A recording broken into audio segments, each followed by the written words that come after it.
sholihin apa tatanazzalul barokat. Ngeling-eling wong saleh iku dadekno berkah. Alhamdulillahil qahiri fawqa ibadihi. Amma ba'd.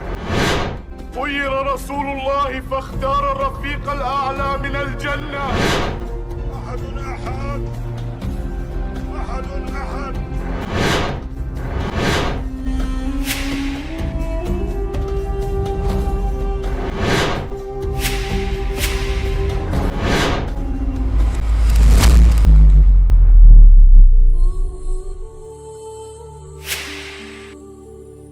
Assalamualaikum warahmatullahi wabarakatuh.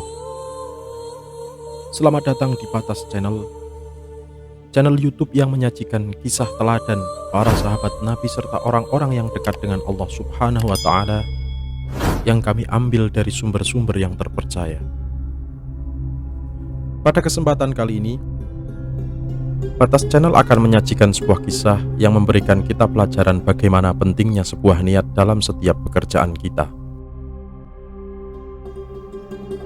Sahabat Hasanah rahimakumullah, ketika perang Uhud ada salah satu sahabat Nabi yang bertempur dengan gagah berani dan akhirnya gugur di tengah pertempuran.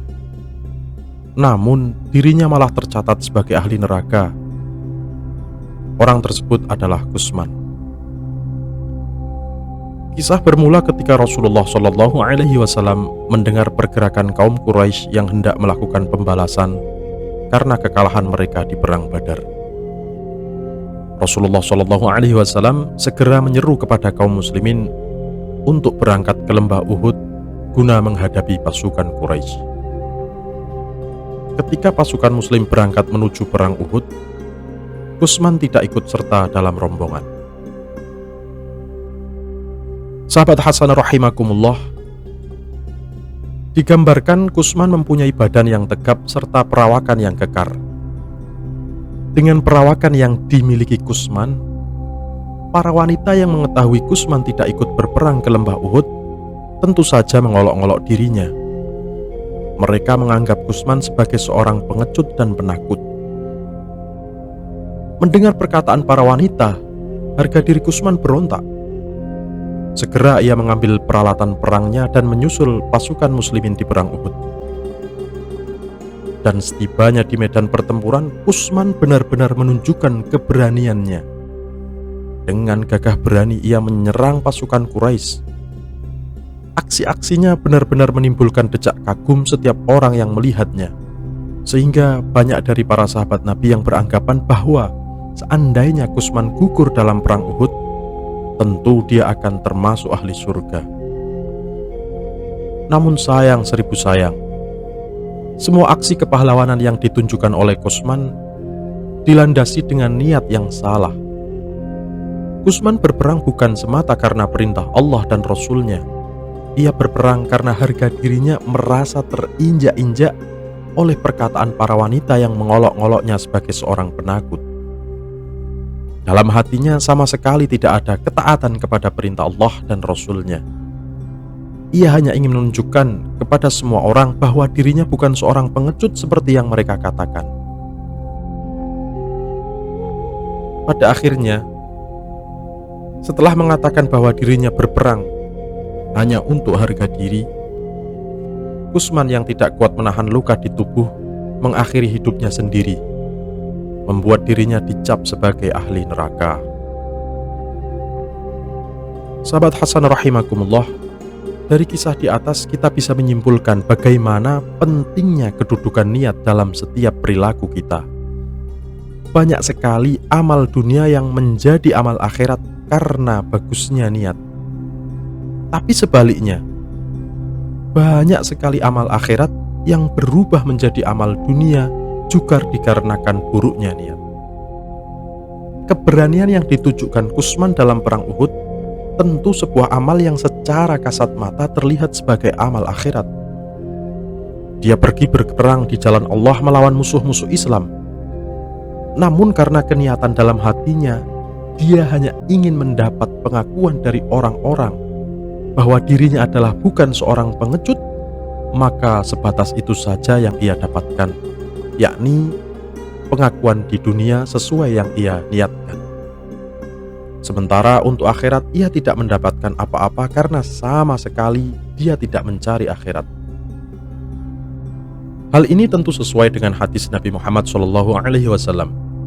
Dari sahabat Umar radhiyallahu anhu, beliau berkata bahwa ia mendengar Rasulullah SAW bersabda, "Sesungguhnya setiap amal itu bergantung pada niatnya, dan sesungguhnya setiap orang itu dikembalikan kepada keniatannya. Apabila yang ia tuju adalah Allah dan Rasul-Nya, maka ia akan mendapatkan ridha Allah dan Rasul-Nya. Dan apabila yang ia tuju adalah dunia atau wanita yang akan ia nikahi, maka hanya itu yang akan ia dapatkan." Sahabat Hasan rahimakumullah, banyak cerita lain dari para ulama-ulama terdahulu tentang bagaimana bagusnya niat bisa menyelamatkan seseorang. Seperti cerita seorang yang dibangunkan di hari kiamat dengan membawa amal sebesar gunung.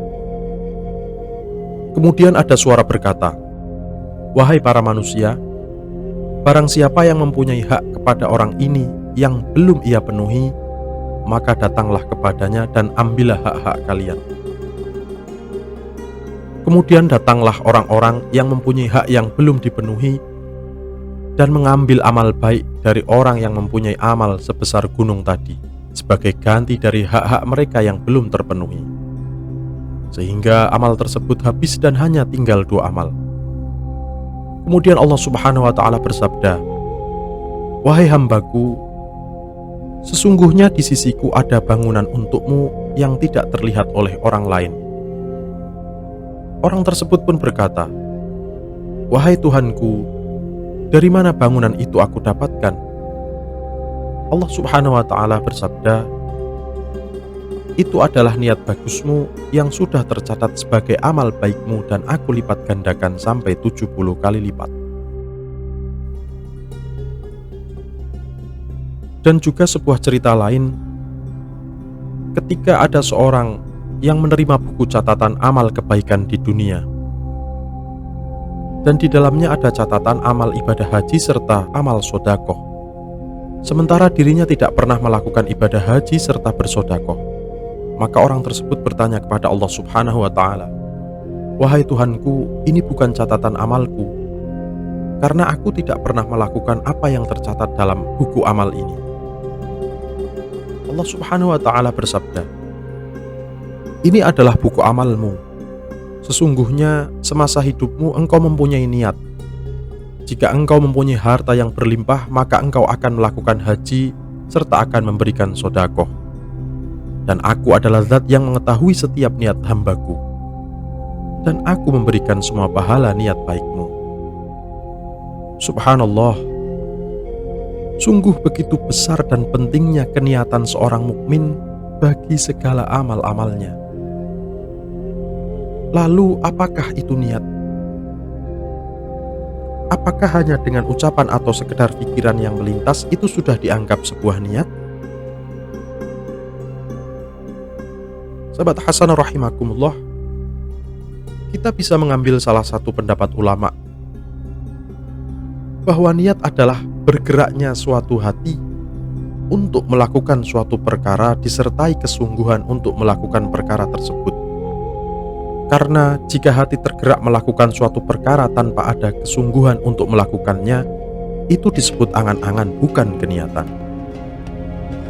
Dalam cerita Kusman, dia benar-benar melakukan peperangan, namun tidak bersungguh-sungguh karena Allah Subhanahu wa Ta'ala. Dia hanya ingin mendapatkan pengakuan dari orang sekitar dan itulah yang ia dapatkan.